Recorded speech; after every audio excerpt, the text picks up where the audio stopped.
Jagdish Shettar BJP छोड़कर कांग्रेस में शामिल हो गए। जगदीश शेट्टार का बीजेपी से कांग्रेस में शामिल होना बीजेपी के लिए बड़ा झटका, कांग्रेस के लिए बड़ी ताकत माना जा रहा है।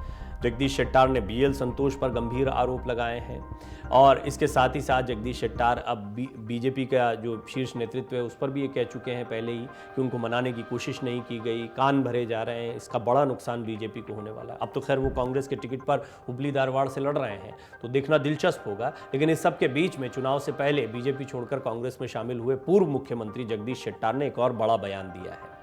कर्नाटक के पूर्व सीएम जगदीश शेट्टार ने कहा है, सत्ता की भूख नहीं है, सिर्फ सम्मान चाहता हूं।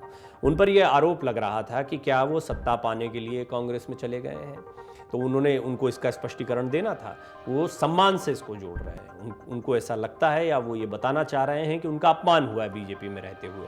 साथ ही उन्होंने बीजेपी छोड़ने पर अपनी राय भी रखी है, अपनी बात भी कही है। शेट्टार ने कहा कि भाजपा ने आगामी विधानसभा चुनाव के लिए मुझे टिकट न देकर मेरा अपमान किया है। क्या अपमान है ये जगदीश शेट्टार का? आपको क्या लगता है? आप अपनी राय जरूर रखें। देखिए, जगदीश शेट्टार सार्वजनिक तौर पर कहते रहे, एक दो दिन इंतजार करते रहे, तो जगदीश शेट्टार जैसे बड़े चेहरे जो मुख्यमंत्री रह चुके हैं और जो लिंगायत वोटर्स के बहुत बड़े नेता भी माने जाते हैं इस वोट बैंक के, उनको टिकट नहीं देना, इसका रिस्क लेना। मैंने एक रिपोर्ट बनाई है इस पर, डिटेल्ड रिपोर्ट, आप जरूर देखिएगा कि बीजेपी ने रिस्क क्यों लिया है।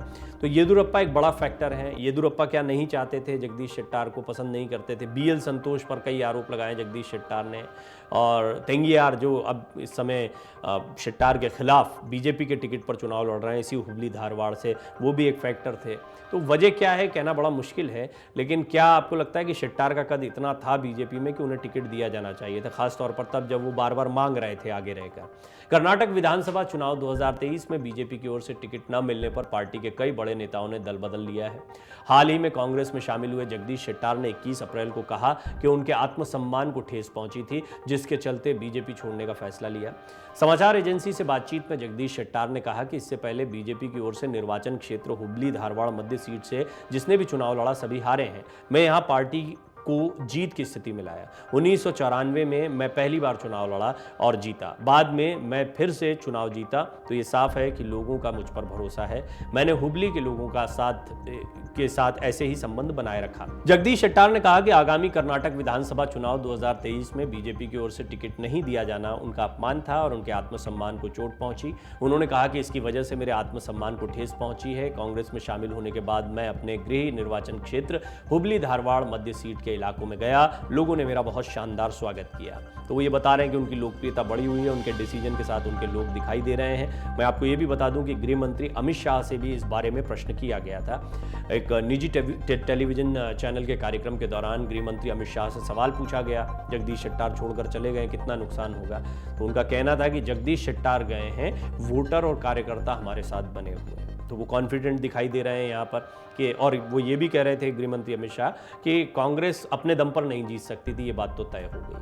अब शेट्टार कह रहे थे पहले कि 20 से 25 सीटों को वो प्रभावित कर सकते हैं, तो पहले तो उनकी सीट हुबली धारवाड़ में क्या स्थिति रहती है, और दूसरा फिर वो कितनी सीटों को प्रभावित कर पाते हैं। फिर ओवरऑल लिंगायत वोटों का जो समीकरण है, जिसको बीजेपी का स्ट्रांग होल्ड माना जाता है, उसमें वो कितनी सेंध लगा पाएंगे। कुछ 2-3 फैक्टर हैं जो बहुत महत्वपूर्ण रहने वाले हैं, और वो असेस करेंगे कि जगदीश शेट्टार के आने से कांग्रेस को सचमुच कुछ फायदा हुआ, नहीं हुआ, और क्या बीजेपी को कोई बड़ा डेंट वो पहुंचा पाए। पूर्व मुख्यमंत्री शेट्टार ने अपने बयान में आगे कहा कि उन्होंने कभी सोचा नहीं था कि कांग्रेस पार्टी की ओर से उन्हें इतना सम्मान मिलेगा। गुलाम नबी आज़ाद, कपिल सिब्बल जैसे वरिष्ठ नेताओं के कांग्रेस छोड़ने को लेकर जब शेट्टार से पूछा गया कि अगर आपके साथ भी ऐसा ही होता तो क्या होगा, उन्होंने कहा कि कांग्रेस में शामिल होने के बाद पहली बैठक में सब कुछ साफ हो गया था। कांग्रेस अध्यक्ष मल्लिकार्जुन खड़गे और अन्य ने मुझे भरोसा दिया कि मुझे कांग्रेस की ओर से हमेशा सम्मान मिलेगा। उन्होंने कहा कि मुझे सत्ता नहीं चाहिए, मुझे केवल सम्मान चाहिए। मैं महत्वाकांक्षी व्यक्ति नहीं हूं, मैं सत्ता का भूखा नहीं हूं। जगदीश शेट्टार कर्नाटक चुनाव 2023 में अपने गृह निर्वाचन क्षेत्र हुबली धारवाड़ मध्य सीट से कांग्रेस के टिकट पर चुनाव लड़ने जा रहे हैं। जगदीश शेट्टार ने भाजपा महासचिव बीएल संतोष पर ये पूरा का पूरा ठीकरा फोड़ा था, भाजपा छोड़ने का जो उनका डिसीजन था, और उन्होंने सवाल किया था कि मेरा टिकट क्यों काटा गया। शेट्टार ने भाजपा महासचिव बीएल संतोष को कांग्रेस में शामिल होने का जिम्मेदार माना। वो जो गए हैं कांग्रेस में, उसकी वजह उन्होंने बीएल संतोष को बताया। क्यों? उन्होंने कहा था कि विधानसभा चुनाव में भाजपा ने टिकट के लिए उनकी याचिका को खारिज कर दिया था। पूर्व सीएम जगदीश शेट्टार ने यह भी कहा कि इस चुनाव में अधिक वोटों से जीतने की संभावना थी, फिर टिकट क्यों काटा गया? इन सब का मूल कारण बीएल संतोष है। शेट्टार का कहना रहा कि उनके खिलाफ खेल खेला गया, साजिश रची गई। शेट्टार का यह भी कहना था कि तेंगिकाई, जो अभी मैं आपको बता दूं बीजेपी के टिकट पर जगदीश शेट्टार के खिलाफ वो हुबली धारवाड़ से चुनाव लड़ रहे हैं। इन्हीं तेंगिकाई के बारे में उन्होंने कहा, तेंगिकाई को पार्टी ने संगठन में काम करने के लिए टिकट देकर सम्मानित किया है। सम्मानित करने के और भी तरीके थे, एमएलसी बना सकते थे, कोई महत्वपूर्ण पद भी दे सकते थे। शेट्टार का कहना है कि पिछले 6-7 महीनों में उनके खिलाफ काना फूसी अभियान चलाया गया। संतोष के कई मानस पुत्र हैं, इन्हीं में से एक महेश तेंगिकाई हैं, पिछले 6-7 महीनों से मेरे खिलाफ काना फूसी कर रहे हैं। इससे पहले शेट्टार ने आरोप लगाया था कि भाजपा के कुछ नेता कर्नाटक में पार्टी को गलत तरीके से संभाल रहे हैं। बीजेपी छोड़ने के एक दिन बाद ही उन्होंने कांग्रेस को ज्वाइन कर लिया था और ये बीजेपी के लिए झटका माना गया। कांग्रेस के कार्यकर्ताओं में उत्साह रहा। कर्नाटक के पूर्व मुख्यमंत्री जगदीश शेट्टार का एक क्षेत्र विशेष में तो कम से कम अभी भी एक बड़ा प्रभाव माना जाता है। तो जगदीश शेट्टार कह रहे थे कि मैं बहुत सरप्राइज हुआ कि मुझे टिकट नहीं दिया गया। मैंने पहले नहीं कहा था क्योंकि उनको शायद लग रहा था कि उनको टिकट दिया जाएगा, पर जब उनका लिस्ट में नाम नहीं था या स्पष्ट हो गया, उनको फ़ोन करके बताया गया कि भाई टिकट नहीं दिया जा रहा है, तो फिर जगदीश शेट्टार ने यह बगावत कर दी।